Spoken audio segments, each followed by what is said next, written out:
he will not be able to establish justice or to deal with justice or to judge injustice. قل لا أتبع أهواءكم قد ضللت إذا وما أنا من المهتدين. In Surah Al-An'am, Allah subhanahu wa ta'ala teaching his prophet to address to the mushrik, he said, I will not follow your ways based on whims, based on your opinion that are not founded and based on true evidence or the truth. قد ضللت إذن. If I do, then I will go astray. وَمَا أَنَا مِنَ الْمُهْتَدِينَ. I will not be from the guided ones. Al-hawa, when we say whims, it's anything that followed, not in the path of the guidance, not following the path of knowledge. That's al-hawa. So someone, only desire, people, they have opinion to have their own satisfaction, and this satisfaction, it does not align with the way of Allah subhanahu wa ta'ala. وَلَا تَتَّبِعِ الْهَوَى فَيُضِلَّكَ عَنْ سَبِيلِ اللَّهِ. Allah subhanahu wa ta'ala addressing to Dawood alayhi salam, and he said, do not follow al-hawa, whims. So it's going to mislead you from the path of Allah. Do not follow vain desire, the whims, for it will mislead you from the path of Allah subhanahu wa ta'ala. Surah Sad, surah number 38.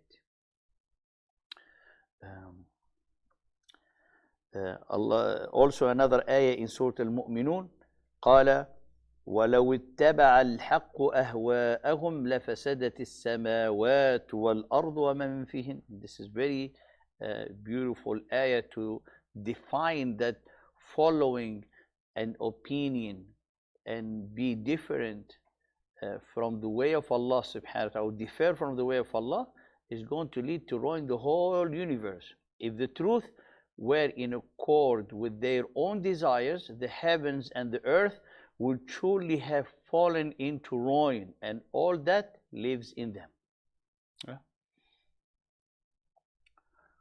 Many people lead others astray by their own selfish desires, without having any real knowledge.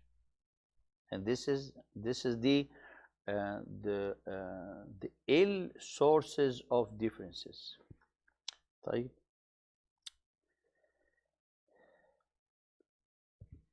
قال وأنواع الهوى متعددة وموارده متشعبة. The types of personal desire are various and stem from various sources. In general, desire springs from the ego and the love of the self. That's the main, what we call whims. Such desire gives rise to many misdeeds and deviation. But the person is not easily trapped by it until very misdeed and deviation acquires a certain attractiveness in his eyes, and he persists in staying. In this situation, truth appears as falsehood, and falsehood appears as truth.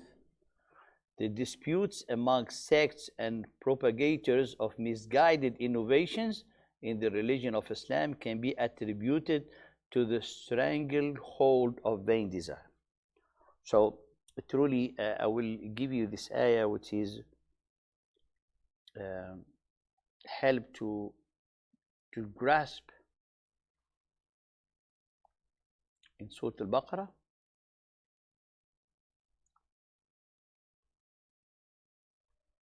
Allah subhanahu wa ta'ala talks about the hypocrite. The hypocrite, only Allah knows that they are hypocrite, okay?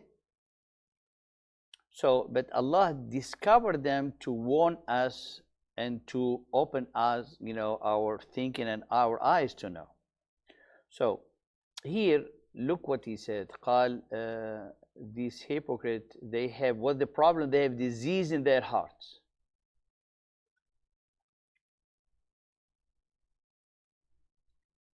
طيب, look.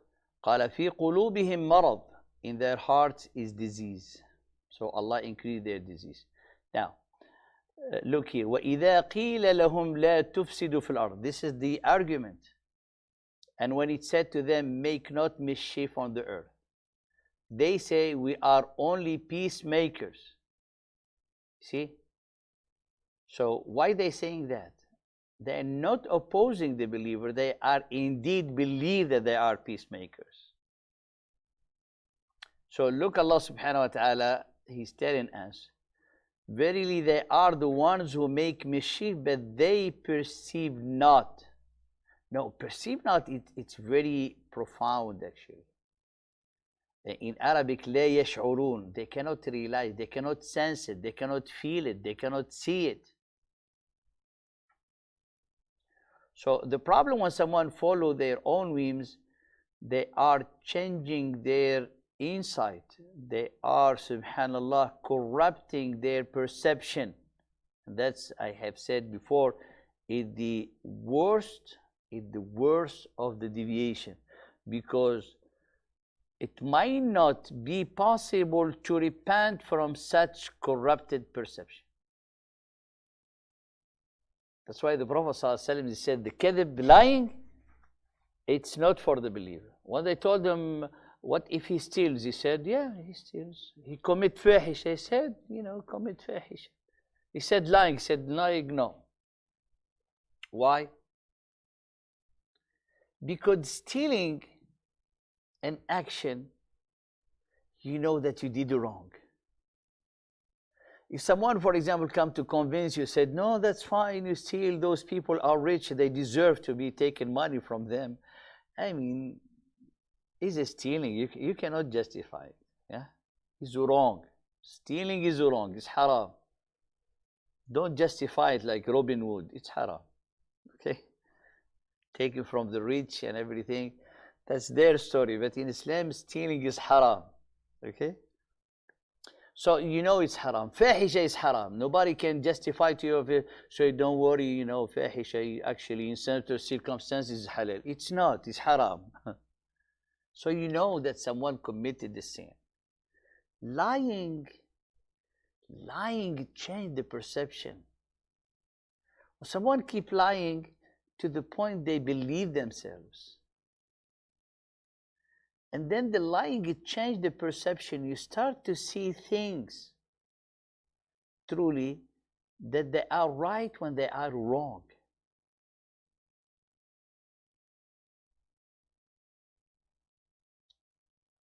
Because the one who says the truth, he always remember what he said or she said. The one who lying, they keep lying on themselves to not be caught by a lie. Then, subhanAllah, they start to, lying on themselves by slowly and gradually changing the perception.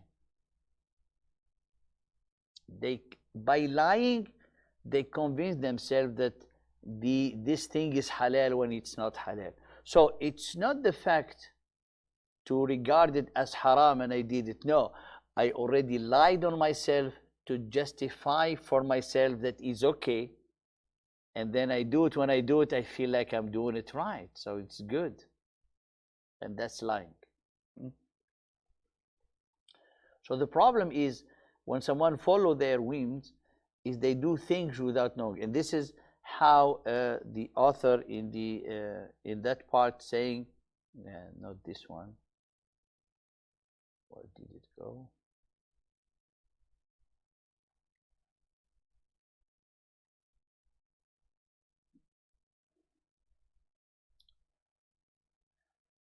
So such desire gives rise to many misdeeds and deviation and so on. So the person, and this is what the example I have mentioned. So when the insight, one's insight, basira, is blinded, then it will not be able to see the truth. And then someone will be disputing and arguing against the truth without feeling and sensing that he or she is doing it.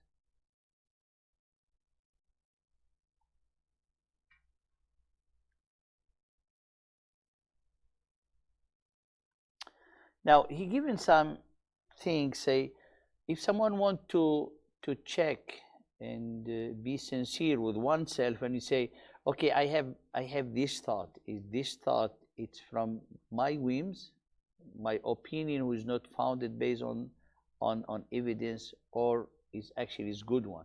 So he's saying someone can check that by check. قال فالطرق الخارجية لاكتشاف أن الهوى وراء الفكرة, to know if your whims is pushing for this idea, or the love of the truth that you have into your heart is the one who's giving you this idea.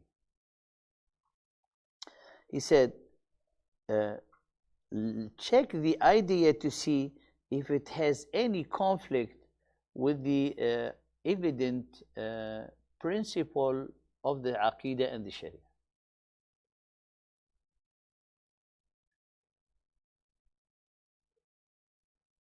Because their things, subhanAllah, are very clear. And other people, they want to justify it, right? And they bring many, subhanAllah, because whatever idea you have, one can justify it to be from the Sharia. And that's another issue, by the way.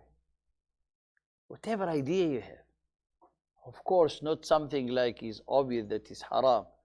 But as you're seeing, for example, today, in many of the countries, they justify a whole vision, they justify orientation, and they give you all the ayat from the Quran and the Sunnah and everything.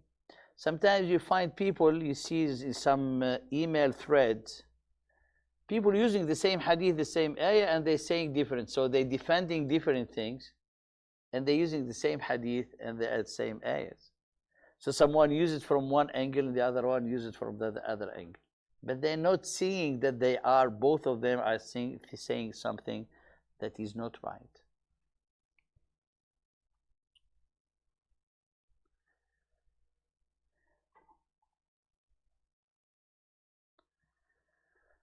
Now, also someone to be sincere with oneself is to reflect and to not have whatever idea, whatever thought they have to advance or to be above Allah's and His Messenger, saying, as Allah subhanahu wa ta'ala said, قَالَ يَا أَيُّهَا الَّذِينَ آمَنُوا لَا تُقَدِّمُوا بَيْنَ يَدَيِ اللَّهِ وَرَسُولِهِ. Don't advance your thought or your opinion before Allah's and Messenger, revelation or text or teaching. Type. The other type of khilaf is khilafun amlahu al-haq. Khilafun amlahu al-haq. So we have differences that was required by the Sharia. Difference that is required by the Sharia. You can go through this text. You'll find it, inshallah ta'ala. So the khilaf here that can have, or like if it happened, none of the part of your ego has part of it, because it is something that you have to stand for. Because this is, you're talking about the truth that you stand for, and something is said conflicting this truth. So you're going to disagree because for the sake of the truth, not for the sake of your ego. And this disagreement is obligation for the believer. This is part of enjoying good and forbid evil. You cannot, for example, and we live in a society where things are, many things are very odd. So you cannot, for example, someone talking or preaching or conveying something that opposing and conflicting with your own belief, and you will agree and you get along with it. The khilaf is here, in a kind way, in a peaceful way, but you cannot get along and you make sure that it's like you agree. That khilaf, a disagreement that is being obligated to you by the Sharia. For example, someone say by the end of time, people describing the way of salvation in their belief. You cannot be sitting there say, oh yes. No, you have to say, according to our belief is totally different. Just say that, because you are obligated to say it in a way. If you happen that you'll be into such in a gathering that they talking about such a thing. There is a khilaf, a disagreement, that it might be, it might be, it depends on the circumstances. It can be good or it can be blamed. And this is really depends on the circumstances.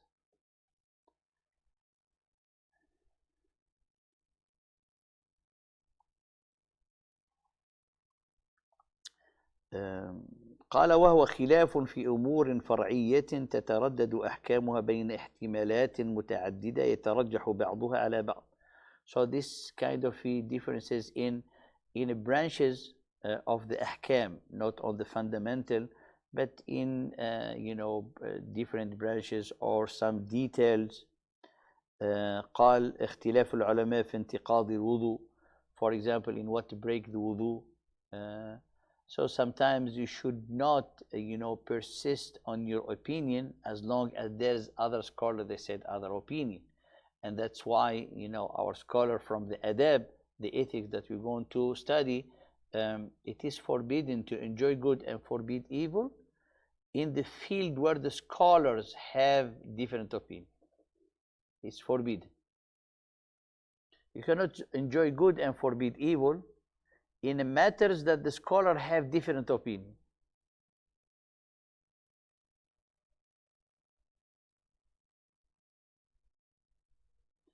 Because there is a scholar, for example, they say it's not, dislike it to say Ameen loud. Other scholars said you have to say Ameen loud in the Salat after Al-Fatiha. Imagine if people, they dispute about that. It's going to defeat the purpose of actually praying together. So that's, you cannot say to someone, you said you should say it loud, if you're following the opinion to say it loud. Why? Because other scholars, they said it's preferable to say it, to be silent. So it is forbidden to enjoy good and forbid evil in the matter that the scholar, the known scholar that we have is going to study, they have differences of opinion about.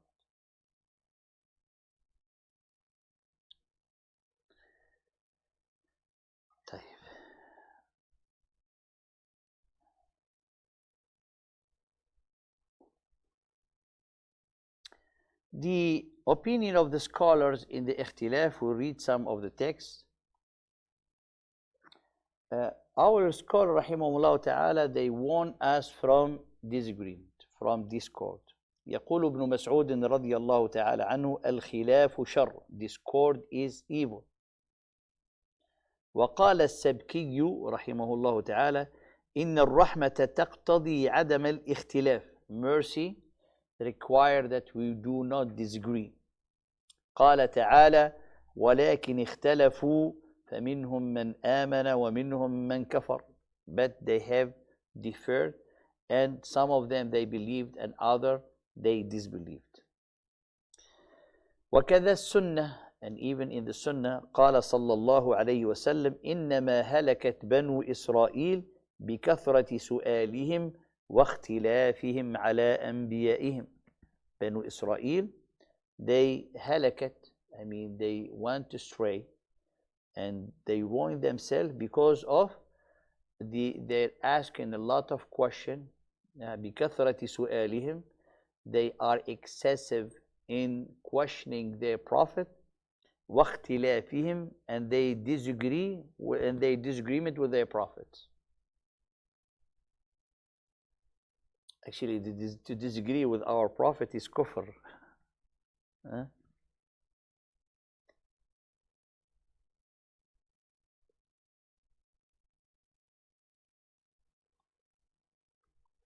So, however, the Imam al-Sabki, he divided al-ikhtilaf to 3 categories. قال, the first khilaf is in the fundamentals. We already have said them, but now we summarize them, inshallah.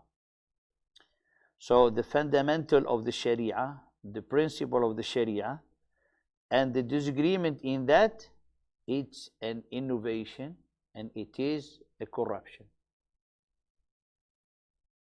So no disagreement should be in such, fundamental.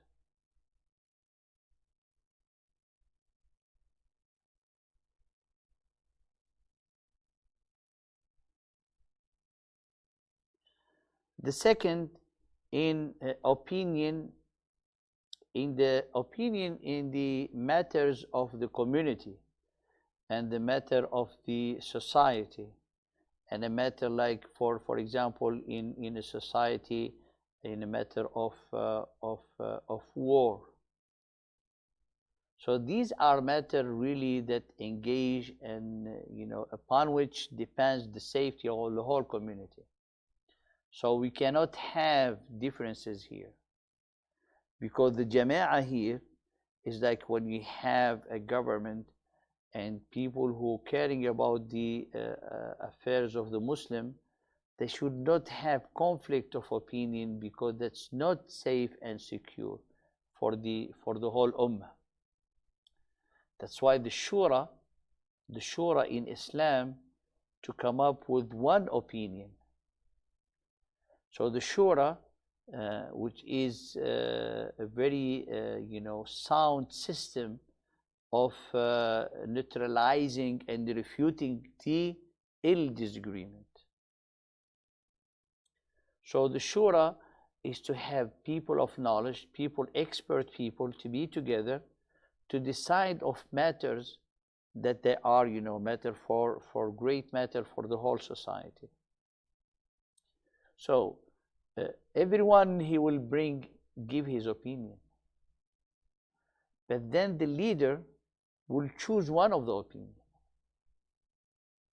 By choosing that opinion, the whole member of the shura, they all support that opinion chosen by the leader. Why? And here, subhanallah, because everyone is seeking the benefit of the community. So let's say, for example, a group are traveling. The responsible of this organization or this group, for example, let's say 5 people. These 5 people, they doing the plan of the travel. So they come to the route, Someone said, you take this highway. The other one, we said, no, we take the scenic way. The other one, he said, this and this. So from these 5 people, we have 3 opinions. Someone, he validating his opinion. We have, we want a lot of stops.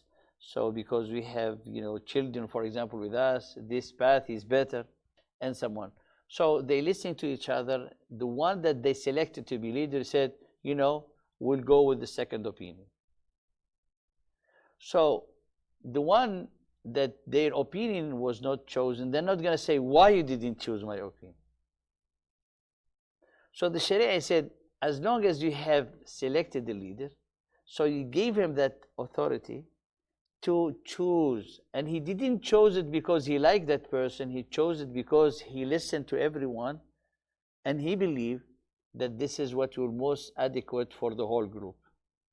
So in the Sharia, which is like this is the cohesion and the brotherhood and sisterhood. So they say, so he said, we'll get to the second opinion. So both of the other, they said, this is a good decision, alhamdulillah. So they come to unite together to fulfill and implement that opinion.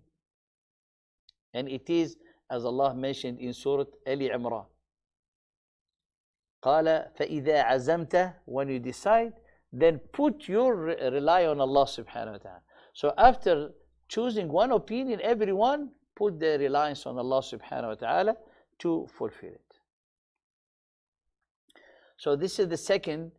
The third one is al-furu'. Al-furu' are the details and the branches of the ahkam. That's, it's the khilaf. It is flexible, it's open, as long as you have evidence, of course.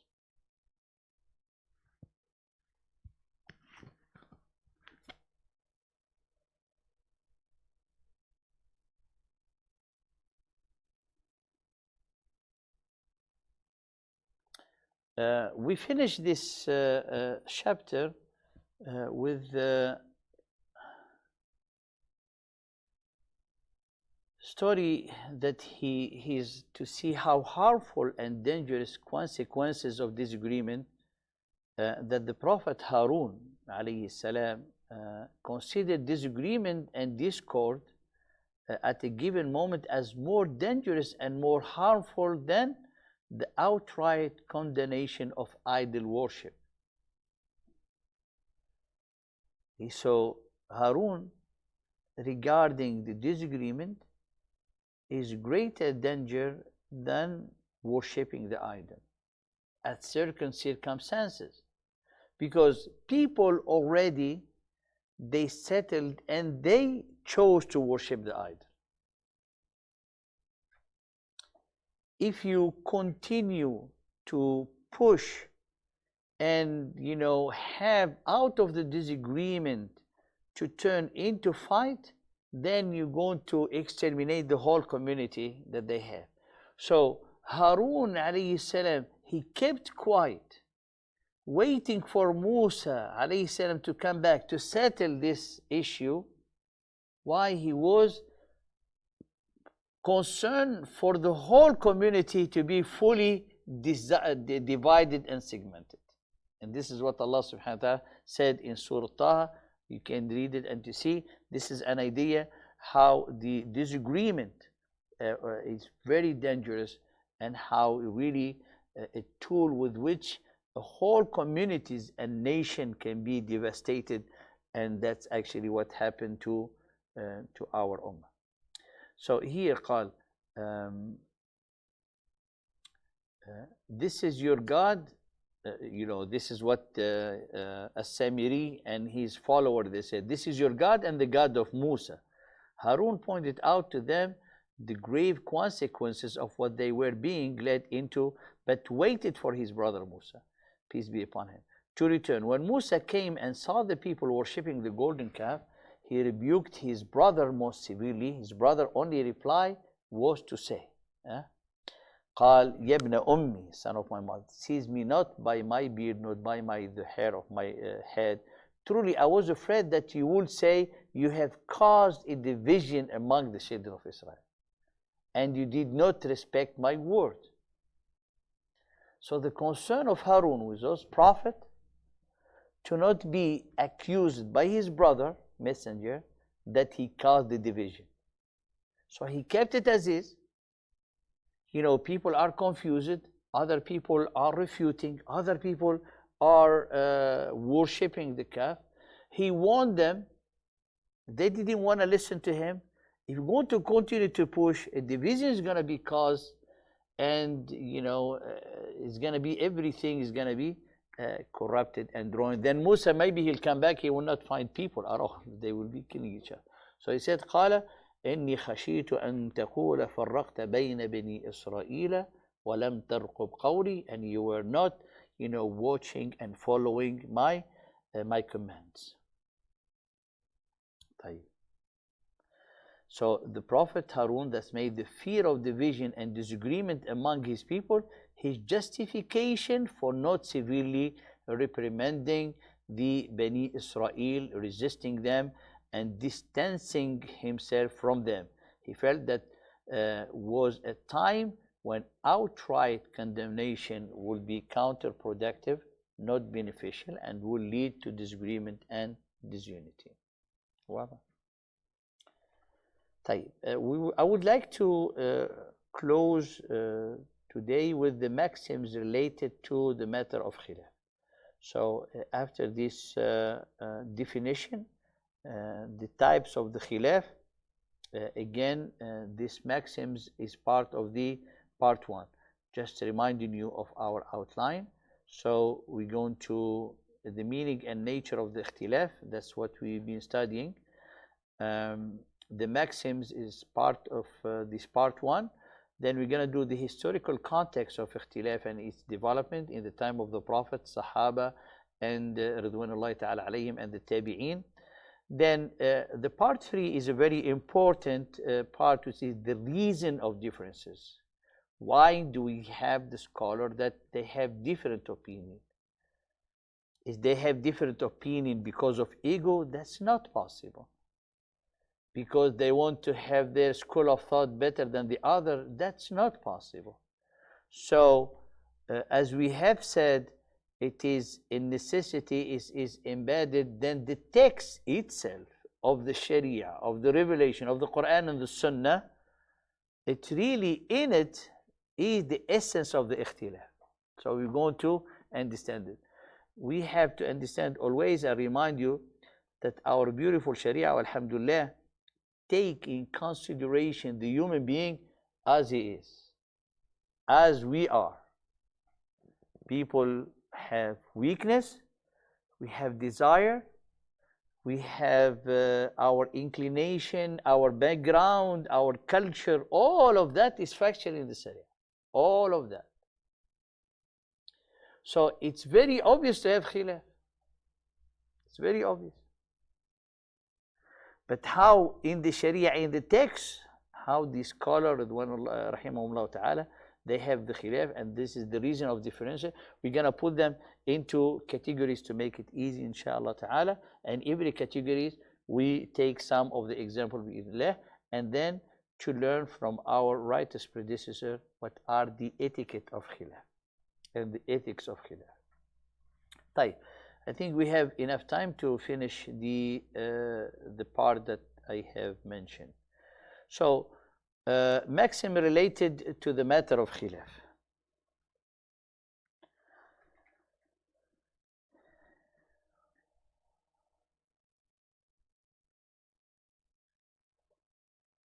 So the first one, as you're seeing here,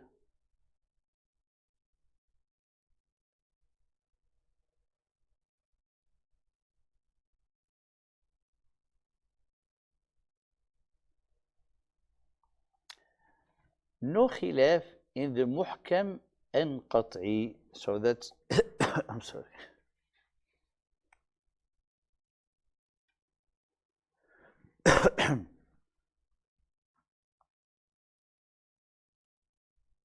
So المسألة الأولى, the first maxim or matter, there's هناك قضايا شرعية وقواعد دينية انقطع فيها الخلاف. There's matter in the deen and principle in our deen that there is no khilaf in it. ووجب التسليم. So you cannot argue, for example, in the 5 pillars of Islam. He said, 5 pillars of Islam are this. He said, why 5? We should maybe have 6. He said, no, why not 7 there? It's 5. You cannot argue about the salah. There's no khilaf in the salah. قال أقيموا الصلاة. This is wajib. So الثبوت القطعي, which is the evidence of these matters, these principles, are accurate, precise, and well established in the way of the Sharia. So you have the Quran, the Sunnah, and the Ijma'. All of them, we have them telling us about these established, accurate, firmly established principles. So, example, the pillars of Islam, the pillar of the Iman, the obligation of the Iman, the number of the prayers, the number of the rak'ahs in the prayer, the prohibition of fahisha, the prohibition of riba, the prohibition of alcohol, the killing of the innocent soul, all of that. The consensus of the scholars in a different matter of the Sharia, you cannot go against the consensus and the ijma' unless you have a proof or a valid justification from the Sharia, as Ibn Hazm did, rahimahullah. So, قال فتبين بهذا أن القطعيات تكون من الأنواع, and all these well established and firmly established أحكام, they are in the 3 categories that we have mentioned. So in the aqidah and in the furu and in the principles.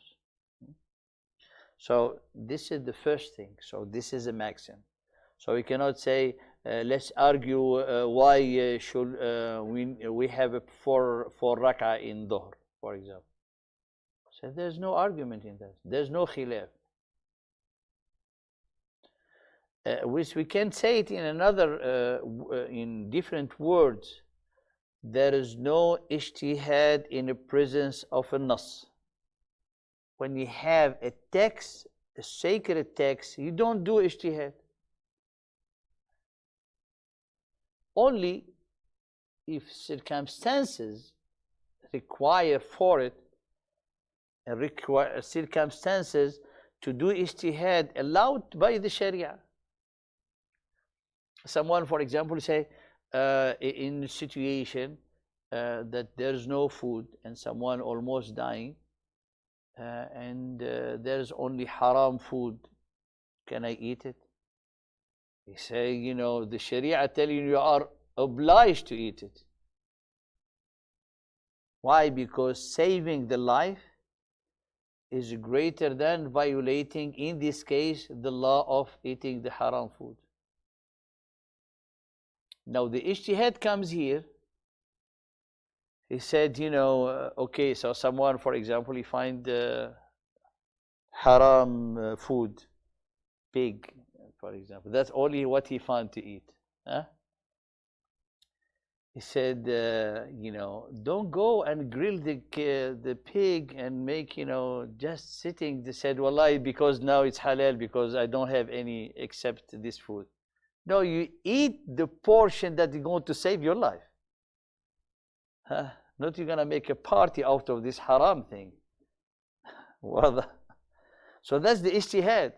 So I said, I'm allowed to do it, but for how, you know, how am I allowed to do it, or how can I implement it? Right.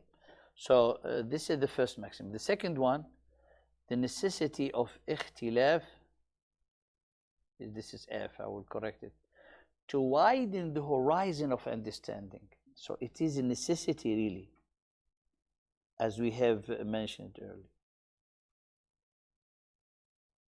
So he said, from the requirement of having the option, the possibility, the capabilities of thinking, of pondering, on making ijtihad, is to have the ikhtilaf. Because if I say an opinion, another person said yes, you know, that's the right opinion. Everyone say the right opinion. That's it. We're going to have a full stagnation on that opinion. But if someone said, actually, there's another, you know, issue here. What if this thing happened? I said, oh yeah, we have to think. So without ikhtilaf, we will not be able to put in action our capability of thinking, of pondering, of exploring. Sometimes someone give you a question, or you will have a question into your mind. It take you days, and subhanAllah, is like fermenting into your mind. Huh? And you're reading. And then he said, subhanAllah, this is an answer to that question, you know, and so on. So from the requirement of putting in action, in the best of its ability, the action of thinking, the action of pondering, the action of exploring, of developing, is al-ikhtilaf. So this is to see the necessity of the ikhtilaf. And Allah subhanahu wa ta'ala, His wisdom and His will subhanahu wa ta'ala, that not everybody subhanallah had the same capacity and capabilities. Other people, they are higher, you know, they call it IQ, right? So it's Allah subhanahu wa ta'ala gift. So that's why Allah قال in the ayah, قال نرفع درجات من نشاء. we raise ranks whom we will, and above everyone of knowledge, someone who has greater knowledge. And the whole have the all knowledge is Allah subhanahu wa ta'ala.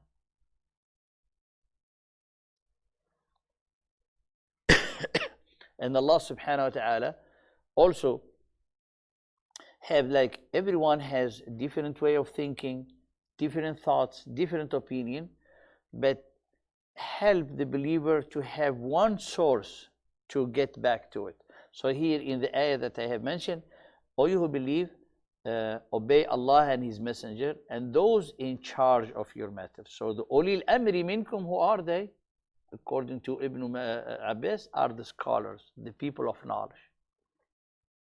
فَإِن تَنَازَعْتُمْ, so if you are disputing, what are you going to refer? Refer to Allah and His Messenger. So that's easier base to go back to, so you bring yourself to the unity and not to defer and dispute. You have a reference that is your base of unity and to bring you back together.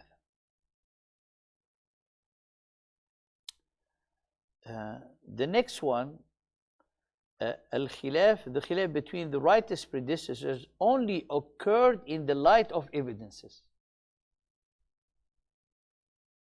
This is a maximum, this is a principle. So if Al-Imam Malik, he has an opinion different from Al-Imam Ahmad, for example, or Shafi'i, or Abu Hanifa, rahimahumullah ta'ala ajma'in, not because he has it on his whims or he has to be unique in his opinion. He did it based on evidence.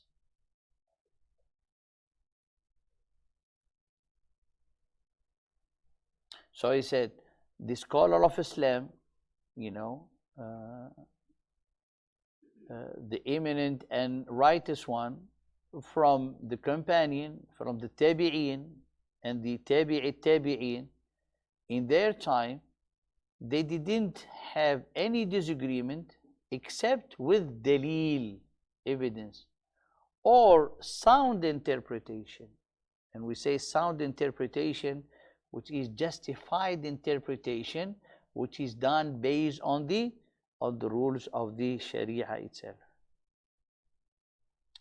ولا يتصور أن أحدا منهم يخالف النص معتمدا أو بغير دليل متعمدا أو بغير. And no one should think that any of these eminent scholar, he will conflict or differ with the text in the Sharia. Impossible. Or he will have an opinion without an evidence. And he said, I specify the four Imams, Abu Hanifa, wa Malik, wa Shafi'i, wa Ahmed, because they are the most well known among the Muslim world. And by the way, this book, سبع مسائل في علم الخلاف, 7 matters in the knowledge or science of khilaf. فكل من له علم وتتبع أقوالهم وفتاويهم وتأمل استدلالهم وأصولهم العلمية يجد مصداق ذلك. Anyone who learn their knowledge and go study their fatawi, their statement, their saying, he will find what we have said. Always, when they say, for example, a person who do this, who required to do this, he should do this and this and this. And they tell you, because the Prophet ﷺ said this, because it was narrated that so-and-so did this. So they give you the list of the evidence. So that's another maxim that is important. The next one, while one should know the existence of the two main school of thoughts among the Salaf. Salaf, not Salah. I'll correct this, inshallah. So we have in the Salaf 2 main schools. And actually these 2 approach, they result on it the difference of opinion. So we have, the first one is Madrasatul Muhaddithin, the school of Hadith. And the second is Madrasat al-Fuqaha, the school of the Fuqaha, the scholar of fiqh. So Ibn al-Qayyim, he said, rahimahullah, العلماء منقسمون إلى قسمين حفاظ الحديث وجهابذته القادة الذين هم أئمة الأنام. So you have the people, the scholar who collected and memorized the hadith. And he's talking about how the greatness of these scholars. قال, and the second are فقهاء الإسلام, the scholars, the fuqaha of Islam. Those who had the knowledge of the fatwa, استنباط الأحكام, to extract the new laws to serve and as a solution for new issues into the society. So the way of analysis, the way of perceiving the hukum for the first school is different than the second one. So the first school, which is al-Muhaddithin, their focus is to authenticate and collect the sound, authentic hadith source. So they were kind of those who safeguarded the authenticity of the Sunnah, the revelation that is from the Prophet ﷺ. The fuqaha, they lived with the people, living with their concern, with their, problem, with their issues. So they're using the text to help the people implement their deen in the best of their ability. So either to protect and authenticate and preserve the repertoire of the Sunnah, and the other is to find solution for the people how to implement their deen. So it's totally different perspective on how to perceive the hukum. That's why you find Ahlul Hadith, they are more close to the evidence and the words of the evidence. Ahlul al-Fuqaha, they are more into the interpretation, into the meaning. So you find the scholar, for example, the closest to the text are the Hanbali school, because Imam Ahmed was one of the great Hafaz. And the closest to the meaning and the opinion is Abu Hanif.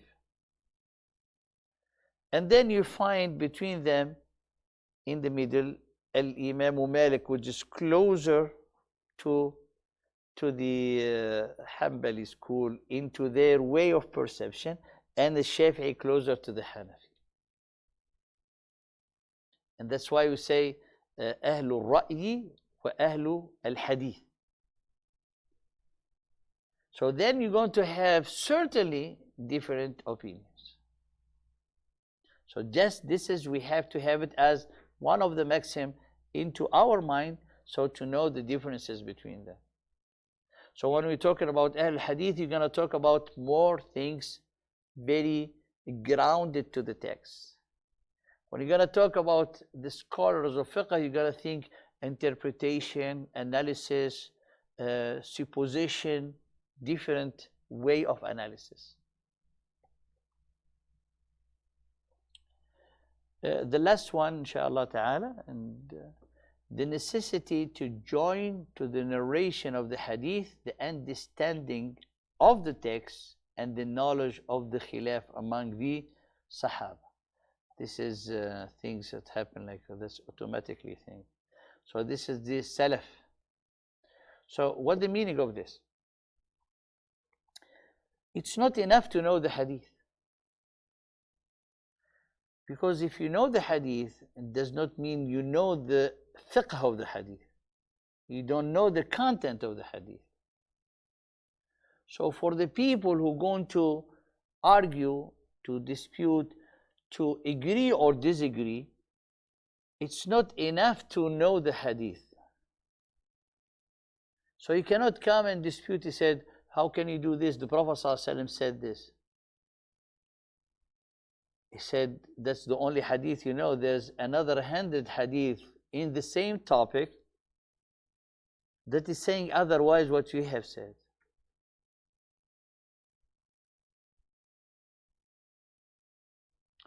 Al-Imam al-Bukhari,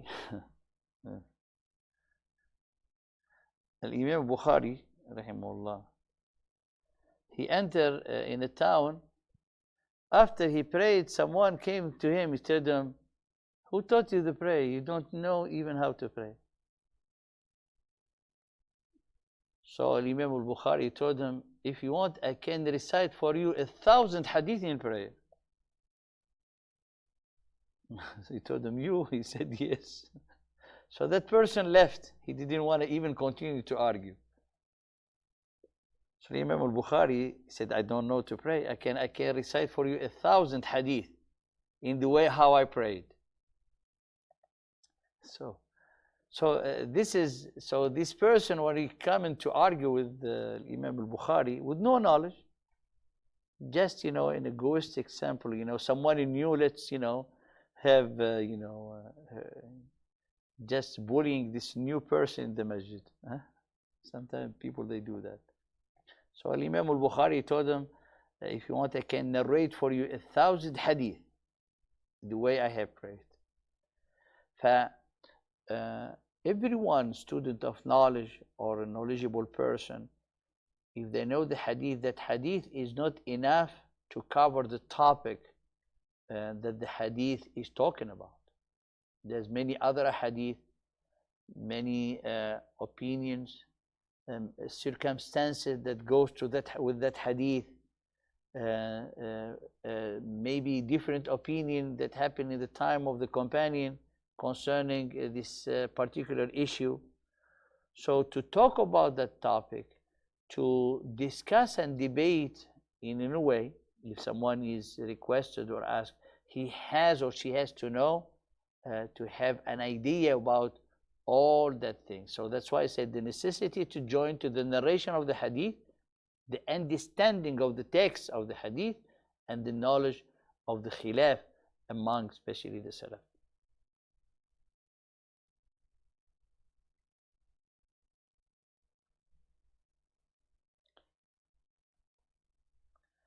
طيب, inshallah, if you have any question, if not, we'll stop here. Yes.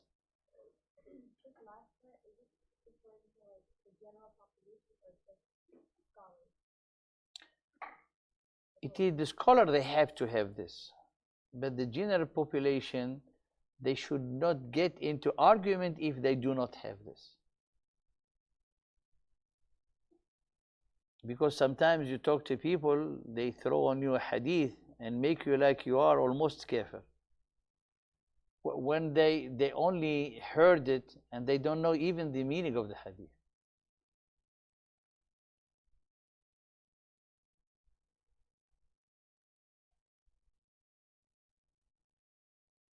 Rather, sometimes people, they use a hadith, they don't know even the meaning of it. تفضل أخ عبد.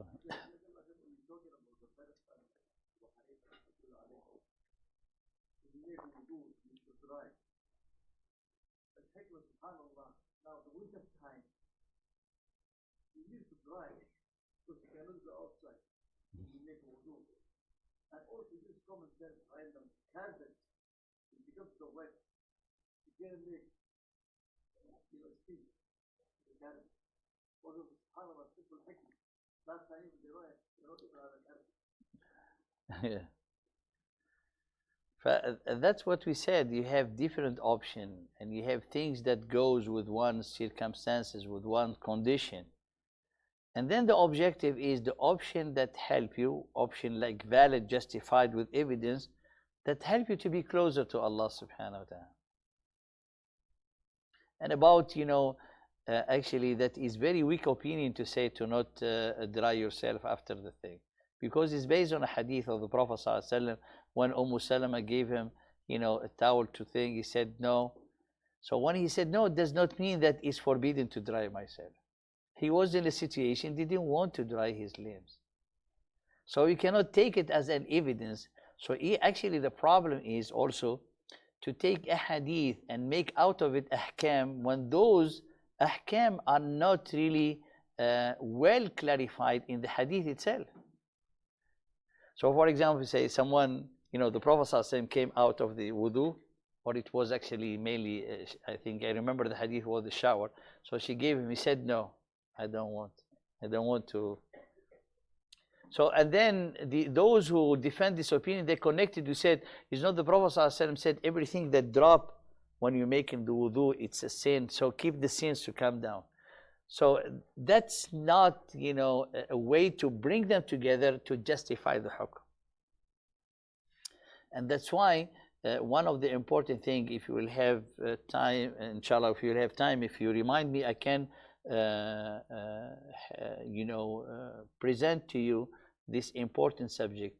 That the Prophet ﷺ, among the scholars, depends on the, let me use a word, it might be kind of strange, but the personality with which the Prophet was acting.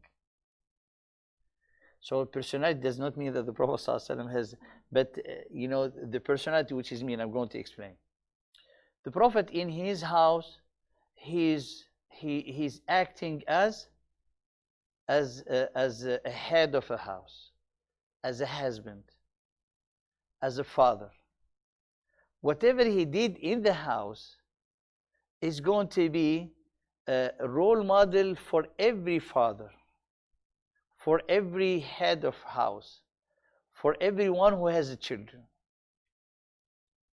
When he is in the masjid, he is acting, sallallahu alaihi wasallam, as the imam. So everyone in that position, he will have his role model, the Prophet, in that position of imam. So I cannot say, for example, someone give me an evidence for someone who is dealing in the souk, in the market, said the Prophet did it in the masjid. He said, that's not for you. That's for the one who acts in the position. And one of the most important things, whatever the Prophet ﷺ did as a commander-in-chief, only a commander-in-chief can do it. So, example, they said the Prophet ﷺ called for jihad. We should do it. He said, no, you cannot do it.